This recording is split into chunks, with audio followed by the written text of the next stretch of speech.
Hello there and welcome to another video from your favorite English school, English Solutions for Business and Life. Today we're going to be covering Unit 9 for your Market Leader book and you, pre-intermediate student. This time around we will be covering the grammar of the book's unit. The book's unit. Alright, so now today's unit's about the following: future forms. There are many ways we can express ourselves in the future in English. We will cover the ones we use the most. For example, we're going to the movies. That's example number 1. Example number 2, we'll go to the movies. Or we are going to go to the movies. This depends normally on the context, but generally they're the same idea. Now let's analyze each of them.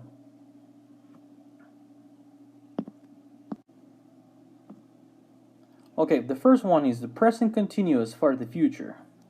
We know that the present continuous is the verb to be, and a verb plus ing. Normally to express an action in the present happening at the moment we speak.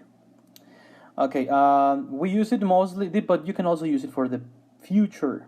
Wait, okay, and mostly it is for future plans, things that we have already planned or are coming soon. And we don't normally use it with the verbs of feeling, for example, love, have, or hate, like, etc. I say normally because there are cases, right? For example, we are buying some suits tomorrow. We are buying some suits tomorrow. Number 2, we're not keeping him for next month.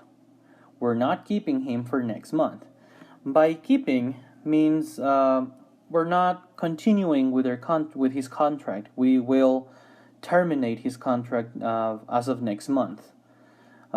This is a different way to not say fire or get rid of, because they are usually too aggressive expressions.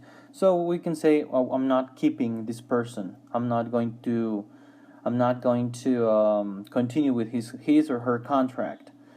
Next example, are you eating with us during the break? Are you eating with us during the break? So it's asking a question, are you going to eat with us? Notice that the formula is the same as the present continuous. We have a subject, in this case subject because it's a question, and we have the verb to be, the auxiliary to be. Our auxiliary to be needs time in negative, and auxiliary to be here because it's a question. And we use an ing verb, buying, keeping, eating. Normally what indicates whether or not this is the future is the complement. The complement substitutes tomorrow. Tomorrow is key here. When we're specifying when. Him for next month. Next month is the expression that determines we're talking about the future. And with us during the break. During the break, in this case, is not a time expression, but indicates that it's an event that will be happening in the future. Alright, let's move on. Now, the next type is with using going to. We normally use it for plans for the future only. Yes, like I told you before, they are very similar. In general, we can use them the same way, but they have their little exceptions. Okay, now we have the example, she is going to travel to Mexico City next Monday. He is not going to go to the party Mr. Smith is throwing. Throw means to organize a party, to have a party, to hold a party. Yes, the last one, are you going to change jobs soon? Are you going to change jobs soon? Okay, indicating that you're going to move to another company, quit your job and go to another place, etc., etc. The formula, once again, is the same as the one we use with the normal going to, she, he, you, because it's a question, subject. Now, auxiliary, for this one, we always need the verb to be, is not, are. But this time around we have an expression, that expression being going to. We have going to, going to, going to. And now, in this time around, we don't have a verb plus ing. We have a verb in the simple form. Verb in simple form, travel. Verb in simple form, go. Verb in simple form, change. And after that, of course, we have our complement. To Mexico City next Monday, to the party Mr. Smith is throwing, and jobs soon. Okay, now the next one is future with will.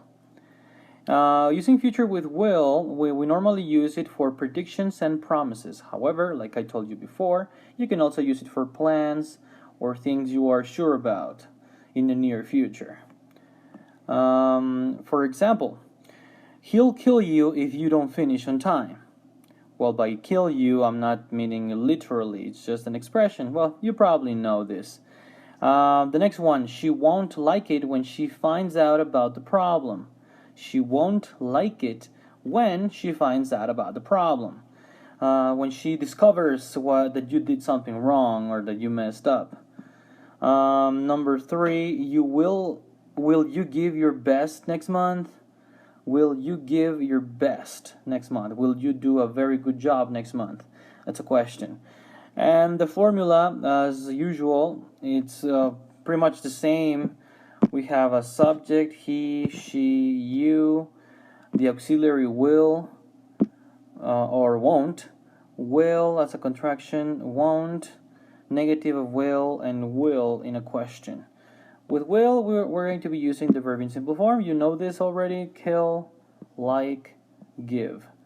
And the rest is our complement. If you don't finish on time, when she finds out about the problem, your best next month. Now, using the contraction ul, or that stands for will, we use it for right away actions and promising. Right away actions are things that I'm going to do in the next within the next minute, perhaps, or right away, right now. But they are still referring to the future. Yes. Common expressions is I'll do it right now. So we don't normally say I will do it right now. We normally, when you say it, it's something quick.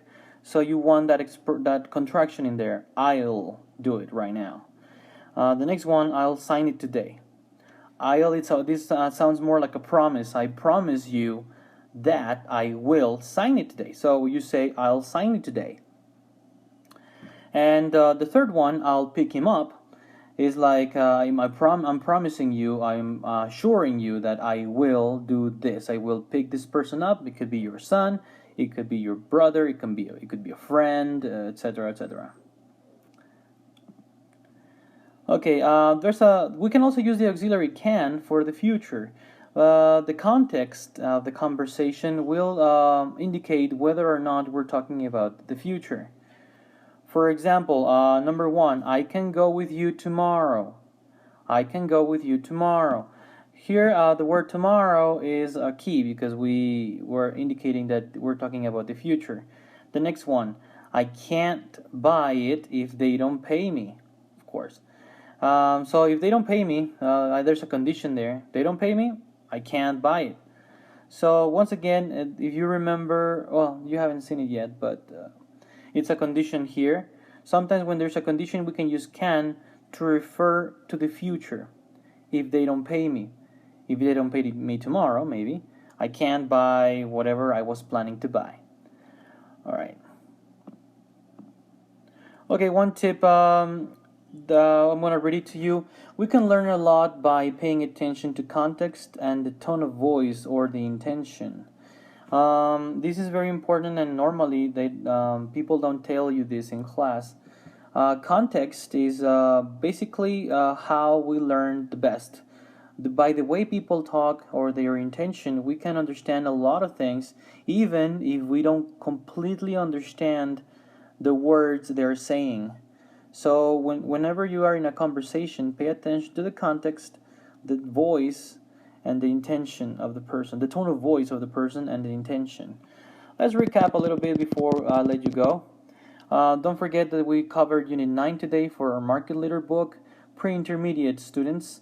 and we covered the grammar of the day, which was about future forms using going to, present continuous and will. Also, we checked can and the contraction will. For present continuous, just make sure we don't normally use it with these. Normally for future plans. Formula is quite simple. Auxiliary subject, subject, auxiliary, verb plus ing. Going to normally used for plans. It's pretty much the same as the other one. However, we have the expression going to, and after that we have a verb in simple form. Future with will, the easiest one. Subject, auxiliary will, and verb. That she will go, I will go, I won't go, etc., etc. You want to make a question, just make sure you invert these two, the subject and the auxiliary. Contraction with will, used for right away actions and promising things, making promises. Can for the future, depending on the context. That was pretty much it. So thank you very much for watching, and I hope I see you very soon in another video. Goodbye.